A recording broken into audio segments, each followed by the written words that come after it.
Form के द्वारा जो नया सेट प्रैक्टिस आया जिसमें 25 सेट रहेगा और ये सिलेबस के अकॉर्डिंग वो भी सिलेबस के अकॉर्डिंग ही था, मतलब फ़र्क बस इतना था कि उसमें 150 क्वेश्चन है। क्वेश्चन तो उसी तरह के रहेंगे एंड यहाँ पर आपको 120 क्वेश्चन जो पूछा जा रहा है आपको सामान्य अध्ययन में 120 क्वेश्चन और कुल अंकों इसमें कितना रहेगा आपका 120 रहेगा, 2 घंटे का आपका टाइमिंग रहेगा। तो टोटल सेट यहाँ पर है 25, ठीक है। तो 1 बाय 1 सेट हम डेली आप लोग के लिए लेकर आएंगे, ठीक है। तो आज हम सेट नंबर 1 आप लोग के साथ डिस्कस करने वाले हैं और उम्मीद करते हैं कि सेट आप लोग को पसंद आएगा, ठीक है। तो चलिए तो स्टार्ट करते हैं हम लोग सेट नंबर फर्स्ट। हाँ, एक चीज़ और बात बताना चाह रहे हैं, अगर किसी को पीडीएफ चाहिए तो इस वीडियो के डिस्क्रिप्शन में टेलीग्राम का लिंक दे दिया गया, आप टेलीग्राम पर जाएं और वहाँ से आप पीडीएफ प्राप्त कर सकते हैं, ठीक दोस्त। और साथ साथ याद रखिएगा इसमें 120 प्रश्न रहेंगे जिसमें से 40 प्रश्न आपका मैथ और रीजनिंग से रहेगा और 80 क्वेश्चन आपका जीएस रहेगा, ठीक दोस्त। चलिए तो स्टार्ट करते हैं क्वेश्चन नंबर 41 से। चलिए तो ये रहा क्वेश्चन नंबर आपका 41। क्वेश्चन नंबर 41 कहता है मायोपिया का दूसरा नाम क्या है। याद रखिए मायोपिया का दूसरा नाम क्या है, निकट दृष्टि दोष। अब निकट दृष्टि दोष किसको कहते हैं, जिसमें नजदीक को तो दिखाई देता है लेकिन दूर को दिखाई नहीं देता, उसको बोलते हैं निकट दृष्टि दोष। इस दोष को दूर करने के लिए हम लोग अवतल लेंस का उपयोग करते हैं, ठीक है दोस्त। इतना आप लोग को याद रहना चाहिए, ठीक है। चलिए आगे बढ़ते क्वेश्चन नंबर नेक्स्ट। ये रहा क्वेश्चन नंबर आपका 42। कहता है प्रत्येक किलोग्राम पर पृथ्वी का गुरुत्व बल, मतलब एक तरह से वेट की बात कर रहा है जिसका फॉर्मूला होता है mg, ठीक है। होता है कितना होता है तो याद रखिए 1 किलोग्राम, प्रत्येक का मतलब 1 रखिए।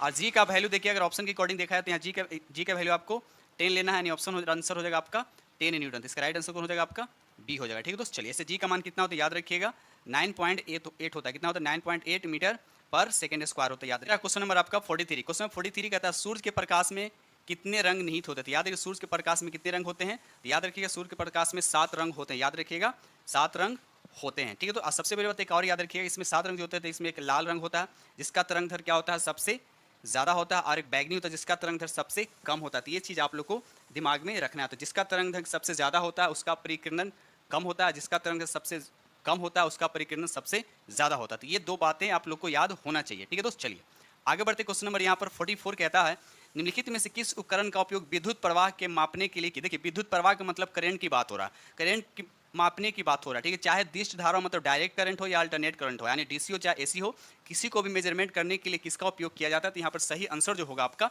डी होगा, एमीटर का उपयोग किया जाता है, याद रखिएगा एमीटर का उपयोग किया जाता है, ठीक दोस्त। चलिए आगे बढ़ते question number next. Question number 45 कहता है डैश एक उपकरण जिसका उपयोग विद्युत सर्किट में किन्हीं 2 बिंदुओं के बीच विभवांतर, मतलब पोटेंशियल डिफरेंस की बात यहाँ पर हो रही है। पोटेंशियल डिफरेंस को मापने के लिए हम लोग किस डिवाइस का उपयोग करते हैं। तो यहाँ पर सही आंसर जो हो जाएगा वोल्ट मीटर हो जाएगा, याद रखिए वोल्ट मीटर हो जाएगा, ठीक है दोस्त। आई बात समझ में। चलिए आगे बढ़ते क्वेश्चन नंबर 46 कहता है सूर्य के प्रकाश में लाल और हरे रंग की तरंगधर के अलावा महासागरों में जल के अणुओं द्वारा सूर्य के प्रकाश के अन्य कौन से रंग की तरंगधर अवशोषित की जाती है। तो याद रखिए इसका राइट आंसर हो जाएगा आपका ए हो जाएगा पीला रंग, याद रखिएगा दोस्त पीला रंग, ठीक दोस्त। चलिए आगे बढ़ते हैं। सबसे बड़ी एक और याद रखिएगा कि प्रकाश का जो तरंगधर उसको एंगस्ट्रम में मापते हैं, इसमें मापते हैं तो एंगस्ट्रम में। सबसे साथ साथ एक और याद रखिएगा 1 एंगस्ट्रम इक्वल टू क्या होता है 10 टू द पावर -10 मीटर होता है, ठीक है। तो याद रखिए 1 एंगस्ट्रम में कितना होता है 10 टू द पावर -10 मीटर होता है, ठीक है। चलिए आगे बढ़ते क्वेश्चन नंबर नेक्स्ट।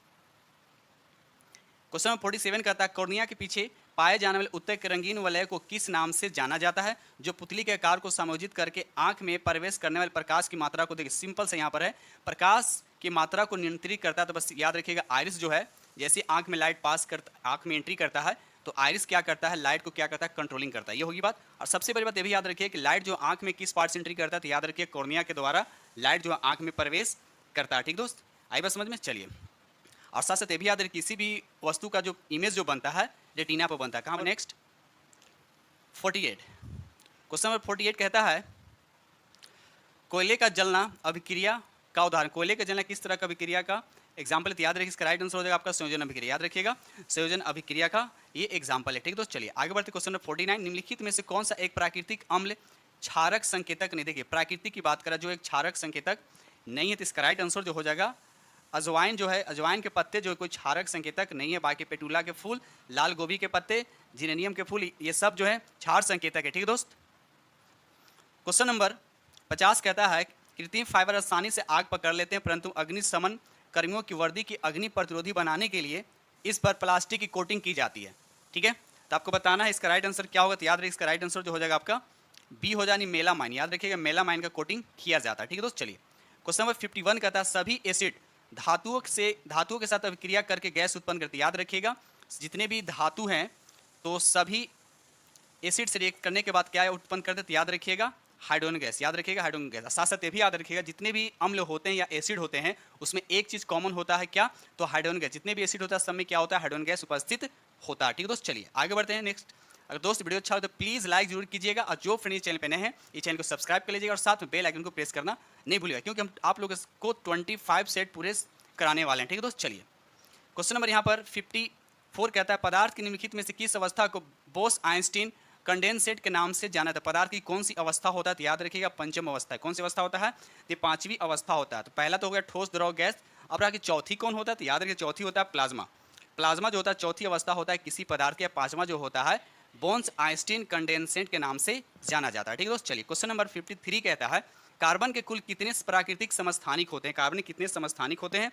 इसका राइट आंसर जो हो जाएगा आपका ये हो जाएगा 3 होता है। याद रखिए कार्बन के 3 समस्थानिक होते हैं। अब रहा सवाल कि समस्थानिक कहते हैं किसको? तो याद रखिएगा जैसे हमने कार्बन के क्या बोला, कार्बन के 3 समस्थानिक होते हैं। तो इसमें क्या होता है? परमाणु संख्या समान होता है और द्रव्यमान संख्या क्या होता है? यानी द्रव्यमान भारी द्रव्यमान संख्या बोल सकते हैं। द्रव्यमान संख्या क्या होता है? अलग अलग होता है। जैसे अब हम कार्बन के 3 बोला तो देखिए कार्बन के यहाँ 6 लिखो गया, यहाँ पर 12 हो गया, फिर यहाँ 6 लिखा है, फिर यहाँ 13 हो जाएगा, फिर यहाँ 6 लिखा है, फिर यहाँ 14 हो जाएगा। तो देखिए नीचे जो होता है ये होता है परमाणु संख्या। परमाणु संख्या सब में क्या होता है? सेम होता है, लेकिन द्रव्यमान संख्या सब में क्या देखिए अलग अलग लिखा हुआ है। तो इसी को बोलते हैं हम लोग समस्थानिक बोलते हैं। ठीक, इसका उल्टा होता है समभारिक। इसमें क्या होता है? द्रव्यमान संख्या सेम होता है और परमाणु संख्या अलग अलग होता है। ठीक है दोस्त, चलिए इतना आप लोग को याद रखना है। ठीक है, चलिए आगे बढ़ते question number next. Question number 54 कहता है संतृप्त हाइड्रोकार्बन को कहा जाता है। याद रखिए संतृप्त हाइड्रोकार्बन को यानी सैचुरेटेड हाइड्रोकार्बन को और किस नाम से जाना जाता है? तो याद रखिएगा एल्केन के नाम से जाना जाता है। जब एल्केन की बात आए तो याद रखिए एल्केन का फॉर्मूला क्या होता है? CnH2n+2। ठीक है दोस्त, चलिए आगे बढ़ते question number next. Question number यहाँ पर 55 कहता है कैल्शियम ऑक्साइड का आणविक सूत्र। सिंपल सा क्वेश्चन पूछा है कैल्शियम ऑक्साइड, तो कैल्शियम का संख्या Ca होता है, ऑक्साइड यहाँ O, यानी कैल्शियम ऑक्साइड हो गया आपका। तो इसका राइट आंसर जो हो जाएगा आपका C हो जाएगा। ठीक है दोस्त, और साथ साथ ये भी याद है इसको क्विक लाइम भी कहा जाता है, ड्राई लाइम भी इसको बोला जाता है। ठीक है, चलिए आगे बढ़ते क्वेश्चन नंबर हम लोग 56। चलिए आपका 56 क्वेश्चन 56 कहता है पाचन तंत्र का कौन सा भाग यकृत और अग्नाशय से स्राव प्राप्त करता है? तो इसका राइट आंसर जो हो जाएगा आपका छोटी आंत। याद रखिएगा छोटी आंत। सबसे बड़ी बात यह है कि छोटी आंत जो है यहाँ पर पाचन क्या होता है? अंतिम होता है। याद रखिए पाचन यहाँ पर लास्ट होता है। ठीक है, अगर पूछा जाए कि छोटी आंत की लंबाई अगर मीटर में पूछा जाए तो कितना होता है? करीब कि 6 से 7 मीटर ये लंबा होता है। ठीक है दोस्त, चलिए आगे बढ़ते क्वेश्चन नंबर नेक्स्ट 57 कहता है निम्नलिखित में से कौन सा रोग कारक इबोला रोग का कारण बनता है? मतलब किसके द्वारा होता है? तो याद रखिए इबोला रोग जो होता है ये वायरस के द्वारा होता है। क्या होता है दोस्त? ये वायरस के द्वारा होता है। इसके लक्षण क्या है? तो इसमें उल्टी दस्त होता है और बुखार भी आते हैं, सर में दर्द होते हैं। तो इस सब बहुत सारे बीमारी का सिमिलरिटी है। जैसे टाइफाइड हो गया, डेंगू हो गया, तो आपको सिंपल सा अगर ज़्यादा 2 से 4 दिन का बुखार हो तो सीधा आप डॉक्टर के पास जाएं, क्योंकि बहुत सारे लक्षण जल्दी पता नहीं चलता। ठीक है, आप दवा खाते रहेगा, फीवर चला जाएगा, फिर आपको आ जाएगा। ठीक है दोस्त, चलिए आगे बढ़ते क्वेश्चन नंबर नेक्स्ट। चलिए रहा क्वेश्चन नंबर आपका 58। क्वेश्चन नंबर 58 कहता है निम्नलिखित में से कौन सी बीमारियां कवक के कारण पैदा होती है? कौन सी बीमारियां कवक के कारण पैदा होती है? तो याद रखिएगा दाद जो है ये कवक के कारण पैदा होती है। ठीक है दोस्त, चलिए आगे बढ़ते क्वेश्चन नंबर 59। क्वेश्चन नंबर 59 कहता है पृथ्वी पर मौजूद वृक्षों की सबसे पुरानी जीवित प्रजाति कौन सी है? ठीक है, तो इसका राइट आंसर हो जाएगा आपका ए हो जाएगा ब्रिसल कोन पाइन। याद रखिए ब्रिसल कोन पाई जो है ये पुरानी जीवित प्रजाति है। ठीक है दोस्त, चलिए आगे बढ़ते क्वेश्चन नंबर नेक्स्ट। ये रहा क्वेश्चन नंबर आपका 60। क्वेश्चन नंबर 60 कहता है कि वह पदार्थ जिसमें आपकी प्रतिरक्षा प्रणाली उसके विरुद्ध एंटीबॉडी का उत्पादन करती है। तो इसका राइट आंसर कौन हो जाएगा आपका? ये हो जाएगा एंटीजन। याद रखिएगा एंटीजन। ठीक है दोस्त, चलिए आगे बढ़ते question number next. Question number यहाँ पर 61 कहता है मानव शरीर की सबसे छोटी हड्डी कौन सी? देखिए मानव शरीर की सबसे छोटी हड्डी की बात करें तो याद रखिए स्टेपीज होता है जो ऑप्शन बी में दे रखा है। अब रहा सवाल क्या स्टेपीज जो होता है ये कहाँ पर होती है? तो याद रखिए कान की हड्डी होता है। ठीक है दोस्त, कान की हड्डी भी इसको बोल सकते हैं। ठीक है, आई बात समझ में। चलिए आगे बढ़ते हैं क्वेश्चन नंबर नेक्स्ट। ये रहा क्वेश्चन नंबर आपका 62। क्वेश्चन नंबर 62 कहता है निम्नलिखित में से किस टीम ने इंडियन सुपर लीग 2019-2020 जीता है? ठीक है, तो इसका राइट आंसर हो जाएगा आपका सी हो जाएगा ATK फुटबॉल क्लब। याद रखिएगा ATK फुटबॉल क्लब। ठीक है दोस्त, चलिए आगे बढ़ते क्वेश्चन नंबर 63। क्वेश्चन नंबर 63 कहता है मनुष्य जाति एक पुरुष को उसके एक शुक्राणु उसके या उसकी से प्राप्त होते हैं। तो किससे प्राप्त होते हैं? तो याद रखिएगा ये माता से प्राप्त होते हैं। देखिए क्वेश्चन हम जिसमें 20 सेट डिस्कस किया हूँ उसमें ये क्वेश्चन आ चुका है। ठीक है दोस्त, देखिए क्वेश्चन सब में एक ही तरह का आपको बस आपको जितना से ज़्यादा प्रैक्टिस कर सकते हैं आप लोग को फायदा करेगा। बस प्रैक्टिस करना है, एक ही क्वेश्चन बार बार क्यों नहीं आ, लेकिन आपको क्या होगा माइंड में आपका रिकॉल हो जाए, मतलब याद हो जाएगा। ठीक है दोस्त, चलिए जितना क्वेश्चन एक क्वेश्चन को बार बार देखिए उतना ही ज़्यादा क्या होगा आप लोग को माइंड में सेट हो जाएगा। ठीक है दोस्त, चलिए क्वेश्चन में यहाँ पर 64 कहता है कौन सा कौन से जीवन प्रक्रिया रासायनिक ऊर्जा को उष्मा ऊर्जा में बदलती है? तो इसका राइट आंसर हो जाएगा आपका श्वसन हो जाएगा। ठीक है दोस्त, चलिए आगे बढ़ते। क्वेश्चन नंबर 65 कहता है किस प्रकार के जानवरों को अंडा जानवर कहा जाता है? तो इसका राइट आंसर जो हो जाएगा आपका सी हो जाए, अंडा देने वाले को अंडा जानवर कहा जाता है। ठीक है, चलिए बिल्कुल सिंपल सा क्वेश्चन था। चलिए आगे बढ़ते। क्वेश्चन नंबर यहाँ पर 66 कहता है वायुमंडल की ऊपरी परत में ऑक्सीजन के 3 परमाणुओं वाला एक अणु पाया जाता है। ठीक, यह एक परत बनाता है जिससे किस नाम से जाना है? तो उस मंडल को क्या कहा जाता है? तो याद रखिएगा ओजोन मंडल। ठीक है, और ओजोन गैस का फॉर्मूला होता है O3, याद रखिएगा O3। ठीक है दोस्त, चलिए और साथ साथ ये भी याद रखिएगा ओजोन गैस जो होता है ये क्या करता है? सन से जो अल्ट्रावायलेट जो रे निकलता है उसको क्या करता है? ऑब्जर्व करने का काम करता है। ठीक है दोस्त, चलिए याद रखिएगा। लेकिन एक CFC जो ऐसा गैस है जो AC से रेफ्रिजरेटर से जो निकलता है ये क्या करता है? ओजोन गैस में को प्रभावित कर रहा है। ठीक दोस्त, आई बात समझ में? चलिए आगे बढ़ते। Question number next, question number 67 कहता है निम्नलिखित में से कौन सी पृथ्वी की सतह की निकटतम परत है जिसमें मौसम के सभी परिवर्तन होते हैं? तो याद रखिए उसका नाम है क्षोभ मंडल। बारिश का होना, ठीक है, बिजली का कड़कना, यानी जो भी घटनाएं जो भी होता है जैसे बादल, ओला, कोहरा, तुषार, मेघा गर्जन, आंधी तूफान, जो भी चीज़ें आपको देखने को मिलता है सब किस मंडल में होता है? तो याद रखिएगा क्षोभ मंडल में होता है। ठीक है दोस्त, चलिए आगे बढ़ते। Question number next 68, question number 68 कहता है निम्नलिखित में से किस खगोलीय पिंड का सैरन नामक एक प्राकृतिक उपग्रह है? सैरन नामक एक प्राकृतिक उपग्रह बताना आपको राइट आंसर याद है प्लूटो का, याद रखिएगा प्लूटो का। ठीक है दोस्त, चलिए आगे बढ़ते। क्वेश्चन नंबर नेक्स्ट, चलिए क्वेश्चन नंबर यहाँ पर 69 कहता है वनों के संबंध में निम्नलिखित में से कौन सा कथन असत्य? आपको असत्य बताना, इसका राइट आंसर जो हो जाएगा आपका बी हो जाएगा। कहता है किसी वन में झाड़ियाँ वनस्पति की सबसे निचली परत में होती है, बिल्कुल बात क्या है? गलत है। ठीक है दोस्त, चलिए आगे बढ़ते। क्वेश्चन नंबर नेक्स्ट, ये रहा क्वेश्चन नंबर आपका 70। क्वेश्चन नंबर 70 कहता है संयुक्त राष्ट्र सतत विकास लक्ष्य 6 डैश का प्रयास करता है। ठीक है, तो इसका राइट आंसर क्या हो जाएगा? तो आपका डी हो जाएगा, सभी के लिए पानी, स्वच्छता की उपलब्धता और टिकाऊ प्रबंध सुनिश्चित करना, याद रखिएगा। चलिए आगे बढ़ते। क्वेश्चन नंबर नेक्स्ट, ये रहा क्वेश्चन नंबर आपका 71। कहता है एग्राफिया क्या होती है? एग्राफिया क्या होता है? तो इसका राइट आंसर जो हो जाएगा आपका डी हो जाएगा, लिखने की क्षमता की हानि। लिखने की क्षमता की हानि को क्या कहते हैं? एग्राफिया कहते हैं। ठीक है दोस्त, चलिए क्वेश्चन नंबर 72 कहता है, क्वेश्चन नंबर 72 कहता है यहाँ पर दो वस्तुओं का समान द्रव्यमान कहलाता है। दो वस्तुओं का समान द्रव्यमान कहलाता है यदि उनका समान हो। क्या समान होना चाहिए? याद रखिए जड़त्व। ठीक है, जड़त्व अगर समान होगा तो दो वस्तुओं का द्रव्यमान भी क्या हो जाएंगे? समान होंगे। ठीक है दोस्त, यानी इसका मतलब ये हुआ कि जड़त्व जो है किसी वस्तु के द्रव्यमान पे निर्भर करता है, ये भी याद रखिएगा। ठीक है, चलिए आगे बढ़ते। क्वेश्चन नंबर नेक्स्ट, ये रहा क्वेश्चन नंबर आपका 73। क्वेश्चन नंबर 73 कहता है स्वच्छ विकास तंत्र कार्यक्रम का उपयोग डैश को कम करने के लिए किया जाता है। तो इसका राइट आंसर जो हो जाएगा आपका बी हो जाएगा, ग्रीन हाउस गैस के उत्सर्जन को कम करने के लिए किया जाता है। ठीक है, तो अब रहा सवाल कि ग्रीन हाउस गैस में कौन कौन से गैस आते हैं? तो याद रखिएगा carbon dioxide, methane, nitrous oxide, sulphur hexafluoride, hydrofluoride carbon और फ्लोरोकार्बन, ये सब जो आते हैं ग्रीन हाउस गैस में शामिल है। लेकिन इसमें मेन कौन कौन सा आता है? मीथेन, कार्बन डाइऑक्साइड और नाइट्रस ऑक्साइड, ये मेन जनरली एग्जाम में पूछे जाते हैं। यानी कौन कौन? CO2 हो गया, CH4 हो गया और नाइट्रस ऑक्साइड यानी N2O हो गया, याद रखिए दोस्त। चलिए आगे बढ़ते। क्वेश्चन नंबर नेक्स्ट, ये रहा क्वेश्चन नंबर आपका 74। कहता है इनमें से किस जीव के दांत नहीं होते हैं? तो इसका राइट आंसर हो जाएगा डी हो जाएगा, कछुए के दांत नहीं होते हैं। ठीक है दोस्त, चलिए आगे बढ़ते। क्वेश्चन नंबर 75 कहता है भोपाल त्रासदी के दौरान कौन सी गैस रिसाव हुआ था? तो बहुत अच्छा क्वेश्चन है, बहुत बार एग्जाम में ये पूछा गया। तो इसका राइट आंसर जो हो जाएगा आपका सी हो जाएगा, मिथाइल आइसोसाइनेट, याद रखिए मिथाइल आइसोसाइनेट। अब रहा सवाल कि भोपाल गैस ये त्रासदी जो हुआ थी कब हुआ था? तो ये एग्जैक्ट 2 या 3 दिसंबर 1984 को हुआ था, याद रखिएगा दोस्त। चलिए आगे बढ़ते। Question number next, question number 76 कहता है शाहजहां के शासनकाल में कौन सा विदेशी यात्री भारत आया था? कौन सा विदेशी यात्री भारत आया था? ये आपसे पूछा है, तो इसका राइट आंसर जो हो जाएगा आपका बी हो जाएगा, मनुची जो है भारत आया था। ठीक है दोस्त, चलिए क्वेश्चन नंबर 77 कहता है भारतीय सिविल सेवा किस गवर्नर जनरल या वायसराय के शासन के दौरान आरंभ की गई थी? तो इसका राइट आंसर जो हो जाएगा आपका डी हो जाएगा, कॉर्नवालिस के शासन के दौरान आरंभ की गई थी। ठीक है दोस्त, क्या? भारत सिविल सेवा। ठीक है, चलिए आगे बढ़ते। Question number next, question number ये रहा आपका 78। क्वेश्चन नंबर 78 कहता है निम्नलिखित पर विचार करें। ठीक है, बताना है निम्नलिखित पर विचार करें। तो यहाँ देखा जाए बाजार ऋणदाता, ट्रेजरी बिल, RBI को निर्गमित विशेष प्रतिनिधि, तीनों क्या आपका सही है? इसका राइट आंसर हो जाएगा आपका बी हो जाएगा। ठीक है दोस्त, चलिए आगे बढ़ते। Question number next, question number 79 कहता है पशु और पौधों की जाति में सबसे बड़ी विविधता कहाँ पाई जाती है? तो इसका राइट आंसर जो हो जाएगा आपका बी हो जाएगा, उष्णकटिबंधीय आर्द्र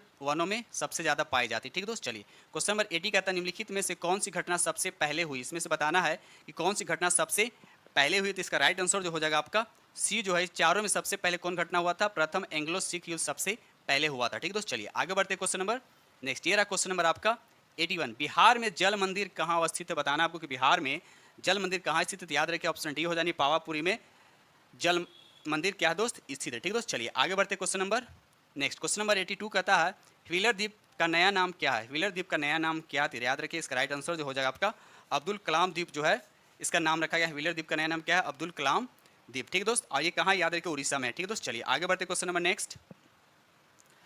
क्वेश्चन नंबर 83 कहता है निम्न उपायों में से कौन सा भारतीय भुगतान संतुलित स्थिति को सुधारने में सक्षम नहीं है। तो इसका राइट आंसर कौन हो जाएगा आपका, डी हो जाएगा निर्यातों पर अधिक कर लगाना। याद रखिए निर्यातों पर अधिक कर लगाना। ठीक है दोस्त, चलिए आगे बढ़ते। चलिए क्वेश्चन नंबर 84 कहता है सर्वेंट ऑफ इंडिया सोसाइटी के संस्थापक थे, तो कौन थे। तो इसका राइट आंसर जो हो जाएगा आपका ए हो जाएगा गोपाल कृष्ण गोखले इसके संस्थापक थे। और कब इसकी संस्थापक किए थे, तो याद रखिएगा 1905 में। ठीक है दोस्त, 1905 में। ठीक है, चलिए आगे बढ़ते क्वेश्चन नंबर नेक्स्ट। कहता है हुमायूंनामा की रचना किसने की। हुमायूंनामा की रचना किसने, याद रखिए गुलबदन बेगम ने हुमायूंनामा की रचना की है। ठीक है दोस्त, चलिए आगे बढ़ते क्वेश्चन नंबर। कहता है फ्रेंच ईस्ट इंडिया कंपनी का गठन कब हुआ था, तो याद रखिएगा 1664 ईस्वी में हुआ था। ठीक है, तो चलिए क्वेश्चन नंबर 87 कहता है गौतम बुद्ध का जन्मस्थल बताना। कि गौतम बुद्ध का जन्मस्थल को तो याद रखिए लुम्बिनी। लुम्बिनी महात्मा बुद्ध का जन्मस्थल है। ठीक है दोस्त, चलिए आगे बढ़ते। अगर पूछा जाए कि इनका मृत्यु तो कुशीनगर, याद रखिए कब हुआ था, तो 483 ईस्वी में। ठीक है, जन्म हुआ था 563 ईस्वी में। ठीक है, ईस्वी पूर्व। ठीक है, याद रखिए ईस्वी पूर्व होना चाहिए। ठीक है, चलिए आगे बढ़ते question number next. Question number 88 कहता है नमक सत्याग्रह किस सन में प्रारंभ हुआ था। नमक सत्याग्रह किस सन में प्रारंभ हुआ था, तो याद रखिएगा 1930 ईस्वी में प्रारंभ हुआ था। ठीक है दोस्त, चलिए आगे बढ़ते question number next. Question number 89 कहता है यंग बंगाल आंदोलन के नेता कौन थे। तो इसका राइट आंसर जो हो जाएगा आपका सी हो जाएगा हेनरी विनियन डेरेजियो, याद रखिएगा।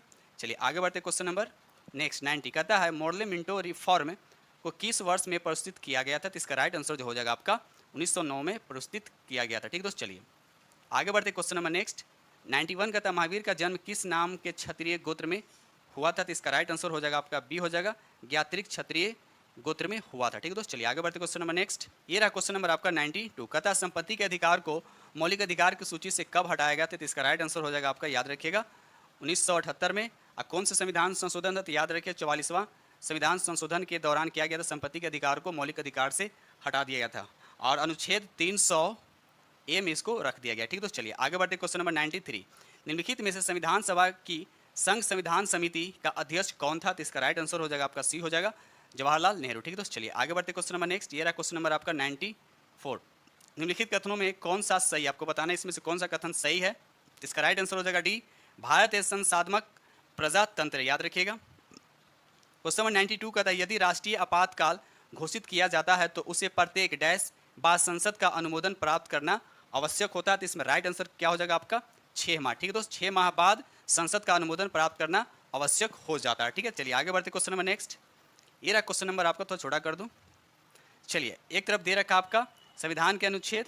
ठीक है, चलिए तो बताने इसमें कि कौन सा आपका सही है। ठीक है दोस्त, चलिए यहाँ पर अगर देखा जाए तो 96 का जो आंसर होगा आपका, अगर 124 की बात किया जाए 124 हो जाएगा आपका संघीय न्यायपालिका, यानी ए का हो जाएगा आपका 3, ए का हो जाएगा आपका 3।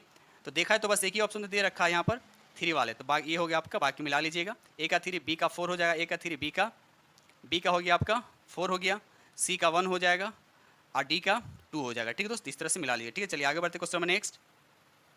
ये रहा क्वेश्चन नंबर 97 कहता है वह कौन सा स्थान है जिसकी स्थिति 3 समुद्रों के मिलन स्थल पर है। 3 समुद्रों के मिलन स्थल पर, याद रखिएगा इसका राइट आंसर जो हो जाएगा आपका कन्याकुमारी। एक तरफ से अरबियन सी, उसके बाद इंडियन ओशन, इधर से बे ऑफ बंगाल। ठीक है दोस्त, याद रखिएगा। ठीक है, चलिए आगे बढ़ते क्वेश्चन नंबर नेक्स्ट।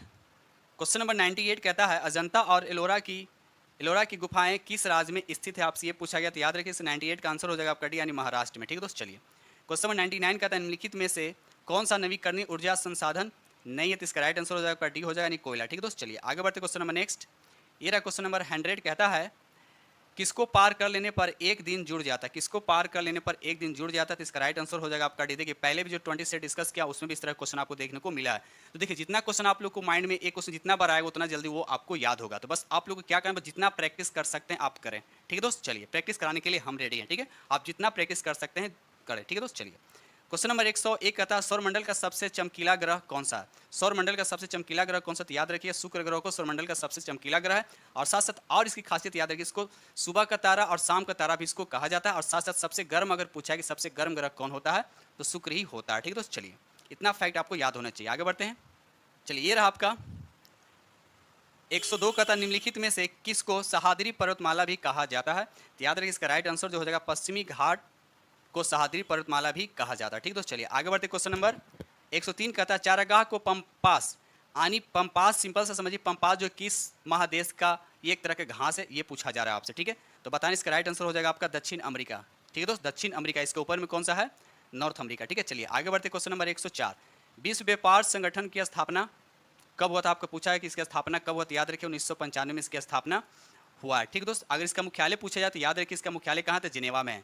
ठीक है, इसका मुख्यालय कहाँ है? तो जिनेवा में। ठीक है दोस्त, चलिए आगे बढ़ते। क्वेश्चन नंबर नेक्स्ट, ये रहा क्वेश्चन नंबर आपका 105 उपभोक्ता जागरूकता आंदोलन का प्रारंभ हुआ था, तो बताना है किस देश में हुआ था? इसका राइट आंसर हो जाएगा इंग्लैंड में हुआ था। ठीक है दोस्त, इंग्लैंड में। ठीक है, क्वेश्चन नंबर 106 कहता है सर्वप्रथम किस देश में उपभोक्ता अधिकारों की घोषणा हुई थी? तो इसका राइट आंसर जो हो जाएगा आपका अमेरिका में हुई था। ठीक है दोस्त, चलिए आगे बढ़ते। क्वेश्चन नंबर 107 कहता है एक अर्थव्यवस्था का सृजन होता है, एक अर्थव्यवस्था का सृजन होता है, तो याद है इस तीनों के द्वारा जो क्या होता है? सृजन होता है। राइट आंसर हो जाएगा आपका डी हो जाएगा। क्वेश्चन नंबर 108 कहता है निम्न में कौन सा एक आर्थिक वृद्धि का परिचायक है? कहता है निम्न में कौन सा एक आर्थिक वृद्धि का परिचायक है, ये आपको बताएं। तो इसका राइट आंसर जो हो जाएगा आपका बी हो जाएगा वास्तविक प्रति व्यक्ति आय में सुस्थिर वृद्धि। ठीक है दोस्त, चलिए आगे बढ़ते। क्वेश्चन नंबर नेक्स्ट, ये रहा क्वेश्चन नंबर 109। क्वेश्चन नंबर 109 कहता है अर्थव्यवस्थाओं के मुख्य प्रकार है, तो बताना है कितने प्रकार? तो याद रखिए इसके 3 प्रकार होते हैं। ठीक है दोस्त, प्राथमिक क्षेत्र, द्वितीय क्षेत्र और तृतीय क्षेत्र। ठीक दोस्त, याद रखिएगा। क्वेश्चन नंबर 108 कहता है अभ्र जिसको माइका भी कहा जाता है, किस राज्य में बहुतायत मतलब बहुत ज़्यादा मात्रा में पाया जाता है? ये आपको बताना था किस राज्य में पाया जाता है। तो याद रखिए झारखंड में सबसे ज़्यादा माइका पाया जाता है। ठीक है दोस्त, करीब करीब अगर बोला जाए तो विश्व का 60% अकेले झारखंड क्या करता है? इसको पैदा करता है। ठीक है दोस्त, चलिए आगे बढ़ते। क्वेश्चन नंबर 111 उत्तर और दक्षिण भारत को कौन सी पर्वत श्रृंखला अलग करती है? उत्तर और दक्षिण भारत को कौन सी पर्वत श्रृंखला अलग करती है? तो याद रखिए इसका राइट आंसर जो हो जाएगा विंध्याचल का जो पर्वत है ये क्या करता है? उत्तर और दक्षिण को अलग करता है। ठीक है दोस्त, चलिए आगे बढ़ते। क्वेश्चन नंबर नेक्स्ट, ये रहा क्वेश्चन नंबर आपका 112 कहता है सर्वोच्च संप्रभुता किसका अनिवार्य लक्षण है? तो इसका राइट आंसर जो हो जाएगा आपका राज्य का। किसका दोस्त? राज्य का। ठीक है, चलिए आगे बढ़ते। क्वेश्चन नंबर नेक्स्ट, चलिए रहा क्वेश्चन नंबर आपका 113 कहता है राष्ट्रीय आपात स्थिति की घोषणा जारी नहीं रहती है यदि संसद डैश की अवधि के भीतर उससे अनुमोदन प्राप्त न कर दे। तो इसका राइट आंसर जो हो जाएगा आपका ये हो जाएगा यानी 1 मास यानी 1 महीना। ठीक है दोस्त, चलिए क्वेश्चन नंबर 114 कहता है मई 2023 में चीन ने किस देश को हराकर प्रतिष्ठित टूर्नामेंट सुदीरमन कप 2023 का खिताब जीता? तो इसका राइट आंसर जो हो जाएगा आपका दक्षिण कोरिया। किस देश को हराया था? तो याद रखिए दक्षिण कोरिया का। ठीक है दोस्त, चलिए आगे बढ़ते। Question number next, question number 115 कहता है कि 16वां IPL संस्करण का खिताब किस टीम ने जीता? तो इसका राइट आंसर हो जाएगा आपका चेन्नई सुपर किंग। अभी जो हुआ है 16वां IPL याद रखिए कौन जीता? Chennai super king. ठीक है दोस्त, क्वेश्चन नंबर यहाँ पर 116 कहता है कि मई 2023 में किसने 27वीं बार माउंट एवरेस्ट फतह की? देखिए 27वीं बार, एक बार नहीं 27वीं बार माउंट एवरेस्ट फतह की है। अभी फिलहाल मई का एक करंट अफेयर ही है, तो याद रखिएगा कौन किया? तो याद राइट आंसर हो जाएगा आपका सी पसांग दावा शेरपा। याद रखिए पसांग दावा शेरपा सबसे ज़्यादा 27 बार माउंट एवरेस्ट पे फतह किया। ठीक दोस्त, चलिए आगे बढ़ते। Question number next, question number 117 कहता है मई 2023 में त्रिपुरा टूरिज्म के ब्रांड एम्बेसडर कौन बने हैं? ब्रांड एम्बेसडर कौन बने? तो इसका राइट आंसर हो जाएगा आपका बी हो जाएगा सौरभ गांगुली को मई 2023 में त्रिपुरा टूरिज्म के ब्रांड एम्बेसडर बनाया गया। ठीक दोस्त, चलिए आगे बढ़ते। क्वेश्चन नंबर 118 रिफ्लेक्शन नामक पुस्तक के लेखक कौन है? रिफ्लेक्शंस नामक पुस्तक के लेखक कौन? ये आपको बताएं। इसका राइट आंसर हो जाएगा आपका ए हो जाएगा नारायण वाघोल। याद रखिए नारायण वाघोल। ठीक है दोस्त, चलिए क्वेश्चन नंबर यहाँ पे 119 कहता है कांस फिल्म फेस्टिवल 2023 में पाल्म डी और अवार्ड विजेता film anatomy of A fall के निर्देशक कौन है? तो इसका राइट आंसर जो हो जाएगा आपका बी होगा जस्टिस ट्राइड। याद रखिएगा जस्टिस ट्राइड। ठीक है दोस्त, चलिए question number next and last question है विश्व तंबाकू निषेध दिवस 2023 कब मनाया गया था? 2023 में कब मनाया गया था? तो इसका राइट आंसर जो हो जाएगा आपका 31 मई को मनाया गया। ठीक है दोस्त, तो इस तरह से हमने आप लोग के साथ 80 MC को डिस्कस किया हूँ। आप पता है ये सिलेबस के अकॉर्डिंग आप लोग को टोटल 120 क्वेश्चन रहेगा, जिसमें से 40 आपको क्या रहेंगे मैथ और रीजनिंग से क्वेश्चन रहेंगे, और बाकी आपको 80 क्वेश्चन जो रहेगा आपको GS से रहेगा, जिसमें साइंस ज्योग्राफी जो भी है आपको सब मिलाकर 80 क्वेश्चन रहेगा। ठीक है दोस्त, तो हम आप लोग के साथ 80 क्वेश्चन डिस्कस कर रहे हैं। इस वीडियो में आपका टेलीग्राम का लिंक दे दिया गया, आप टेलीग्राम पर जाए और वहाँ से आप PDF डाउनलोड कर सकते हैं। ठीक दोस्त, इसी के साथ वीडियो करते हैं समाप्त। मिलते हैं आप लोग से नेक्स्ट वीडियो में, तब तक के लिए थैंक यू।